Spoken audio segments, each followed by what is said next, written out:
What is going on, everybody? I hope you all have an amazing day so far. In today's training, what we're going to be going over is how to handle the holidays and Easter so that way you can still enjoy the foods you love while being aligned with your weight loss goal. If you can grasp this, what I'm going to teach you today, this is going to allow you to take control of your food, which if we're in control of the food, we're in control of our weight loss. So this is going to be a very important training here today for anybody who wants to still enjoy their cheat meals, who wants to still have those, enjoy events in their lifestyles when they travel and everything without feeling like they have to eat chicken and broccoli for the rest of their lives just to lose weight. So if that's you, this is going to be the training for you today. Okay, so let's dive in here, everybody. So first, I'm going to talk about how to set up like a plan here to when it comes to holidays and how to navigate. And then we're talking about some little tips here as well that you can add in to make it much easier.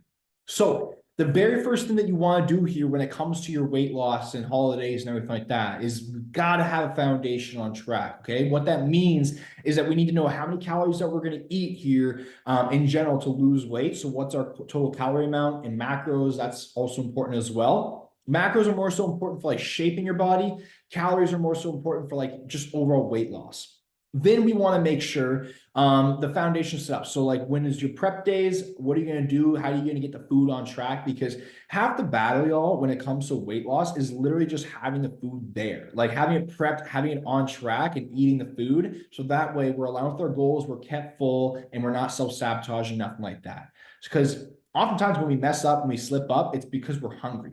Right. And we give into those cravings and that willpower just slowly dies down. And then boom, there we go. We eat too much. So if we just stay full and keep on track, that's more than half the battle right there. Okay. So the very first step is we want to know what day are you going to grocery shop? What day are you going to get your groceries? When are you going to prep your meals for the week? How does that look? So either if you're going to prep, let's say you're going to prep all the proteins for the whole week on Sundays, or you're going to prep Sundays and Wednesdays, or maybe you want to prep every single morning before you head out for the day and just prep your lunch for the day and cook your breakfast and your supper. Whatever that looks for your lifestyle, add that in. The next part here is then setting up your actual meal plan. So basically, let's say if you're trying to eat 1,500 calories a day, just for an example for your weight loss goals, then you want to set up the meals. Okay, so I'm going to take 1,500 calories and let's say I eat 3 times a day. So I eat breakfast, I eat lunch, and I eat supper. Well, let's say you want to start your day off with a very high protein, high calorie meal, because that's one of the best ways to lose weight, like research shows, is a high protein meal shows that you're more likely to lose weight, more of a success rate. So let's say meal one, we want to really jam pack in the calories, get as much in there. So let's say 700 calories goes to breakfast. Meal two, let's say 400 calories of high protein, good carbs. That's going to go for meal two. And then meal three is another 400 calories as well. Now it'll equal up to 1,500 calories total.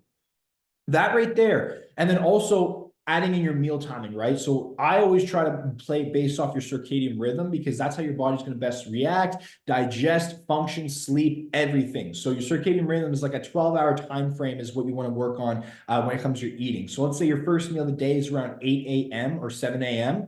The last meal of the day should be at 7 p.m. Okay, so that way you're eating in a 12-hour time frame. That's going to help a lot with keeping full as well.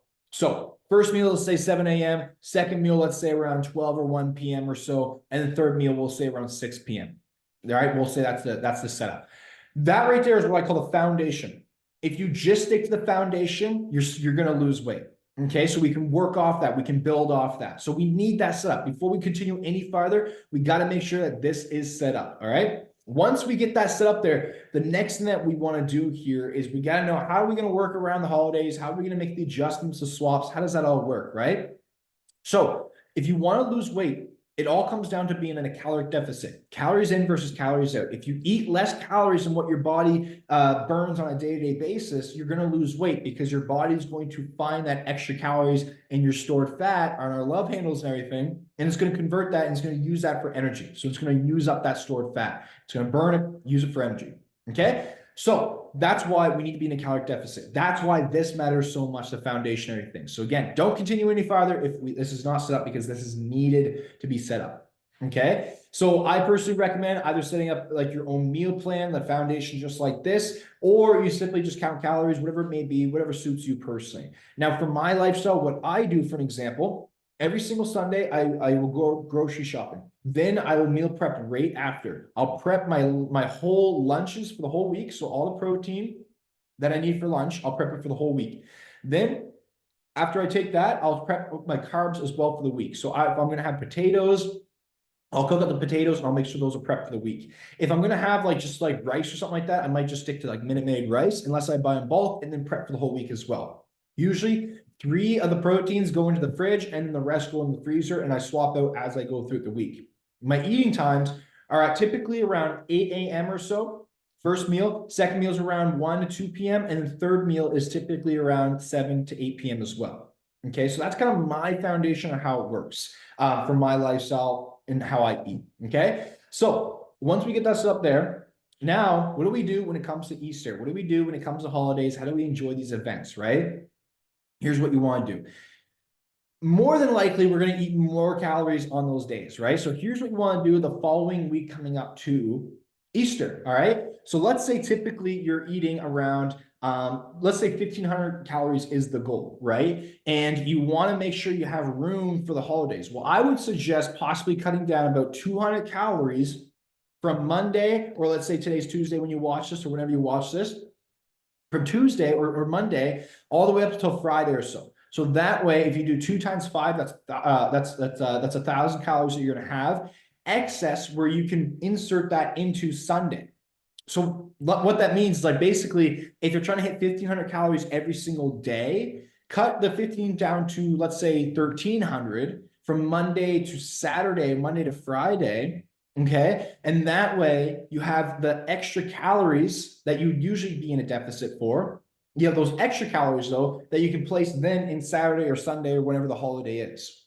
So that way you now have an extra 1,000 calories that you can add on to that day. So when the holiday comes around, you don't have to worry about overeating, or you don't have to worry about eating cheesecake or enjoying your favorite meals or having a drink or so, because you made up the calories for it. And that way you're still going to be aligned with your weight loss, because odds are you're not going to eat, way over 1,000 plus calories extra during that one meal. I mean, maybe, but you have so much leeway room, right? And then what that's going to do is, let's say if you're eating 13, 13, 13, 13, 13, and then you end up eating 2,500 calories that day for Easter. At the end of the day, at the 7-day average, your calories are going to be aligned with your weight loss goal. So you will still lose weight. So that's one method there, is by cutting out some calories, specifically usually carbs is what you want to cut out. Cutting out those the week before your event happens. So that way, when the event happens, you don't have to do anything crazy. You can just enjoy yourself, live your life, and you'll still be aligned with your goal. Okay. So the week of, or like the 5 days or so before the event, you could do that way. All right. The next one is that when it comes to the day of and the days after. So basically what you want to do here is, on the day of Easter, we'll say Easter's because Easter's coming up. On the day of Easter, what you'll want to do is, let's say your dinner's at 12 p.m., right? The first meal of the day should be about 3 hours before your meal.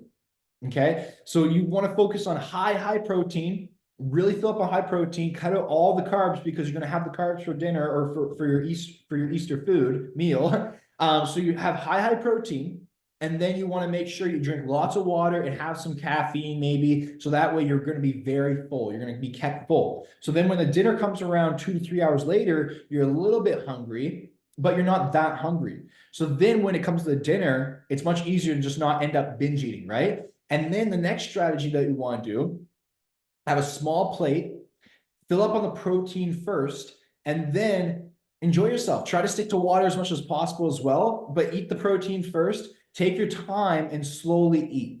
That is going to help you so much. It's not crazy. It's not a bunch of changes, nothing like that. It's a few small fixes that really go a long way. So if you're serious about this weight loss journey, I know you're going to implement this because it's very helpful. It's very realistic, and it's not crazy. Now, if you do go over calories on the day of, on Easter, right? Don't stress about it. The last thing we want to do here on this weight loss journey is be hard on ourselves, put ourselves down, judge ourselves, and treat ourselves poorly. It's not going to help. All right. It's a lifestyle, right? We need to focus on progressing. We need to focus on getting better, not self-judgment and hatred. That doesn't solve the problem. So we need to make sure that if we do go overboard on our calories, the next days just adjust. So basically, like, I had a client who lost over 120 pounds plus, a few clients, and they've all done this process, and it all works so good. So the next day, so after you have Easter, right? The next day is, let's say you typically have toast and butter for breakfast. Cut that out for the following 3 to 5 days every day, and that's going to help make up for those extra calories that you ate. Okay. This is why it's so important to know what your numbers are and the calories, because if not, it's always going to be a guessing game, right? You'll never know why you're not losing weight, why you're not making progress, because if the calories are not lined up at the end of the day, it doesn't matter what we do, we won't lose weight. The only way to lose weight, the only way to lose weight is to eat less calories than what our body burns per day. It's the only way. I mean, besides surgery and all that crap, but it's the only way. Why does keto work for weight loss? Because you're cutting out a whole section of food, which is carbs. So you're drastically cutting back your calories. So that way you're being in a deficit to lose weight. That's why people don't count calories when they do keto, because they're barely eating. They're eating just super, super healthy, high protein, which is very low calories. So odds are they're going to be in a caloric deficit and drop weight very quickly. Okay. But then it's not sustainable. Same thing with shakes. People drink shakes mostly all day, so they starve and they don't eat much, but the shakes keep them full because they have high protein, high fiber. That's going to keep them full, but they're only eating 800 to 1,000 calories a day. So of course they're going to lose about 5, 6, 7 pounds a week, maybe for some people, and then they're going to crash their metabolism, get stuck. They're going to get sick of the shakes and go back to the old ways, and the weight comes back. Okay, so as you can see, all these crazy things, even the pills, fat burners, right? Most of them are loaded with caffeine. And that's why they work, because it's just like a placebo effect for one, so you'll automatically make the right choices. But number two is that caffeine is going to keep you full, so you eat less food. So therefore, you're likely to eat less calories. Okay, so as you can see, it's all about calories in versus calories out. There's no actual magical pill to weight loss. It's about doing that, but then the magic behind it is doing it in a sustainable way. That's why I teach my clients. Like I always tell people, you don't need to make drastic changes to get amazing results. I lost 30 plus pounds from cutting out milk, oils, and one meal. And I ate 3 times a day. I still had my cheat meals and I still lost weight. It's very doable, very sustainable if we do it right. A lot of time though, the problem is nowadays I find is that it's like the shiny object syndrome, right? We want to lose weight as quick as possible overnight. So we try to skip the process, and then we'll do the quick fixes. And then over years of doing that, it creates that self-doubt. It eats up our muscle mass, and it just makes it harder and harder and harder. The best way to do it is this way here, getting on track right. But this is what I'd like to call the flexible food tool. Okay. I'd recommend that you use MyFitnessPal as well. That's going to help you with the calories and navigating. But this approach here is very effective when it comes to holidays. Again, you don't have to cut out the chocolates and everything, nothing like that, but balance it in, work around it. And that way you are in control of your food and the food's not in control of you. And when you're in control of the food, you're also in control of the weight. So that's today's training. I hope this helped you. I hope it made sense. Comment down below if this made sense, if this helped you out. And if you need any further one-on-one help, you can click the link below as well. And there should be an application form for my program. All right. I hope you have an amazing day though. I hope this helped you out, and I'll see you in the next training.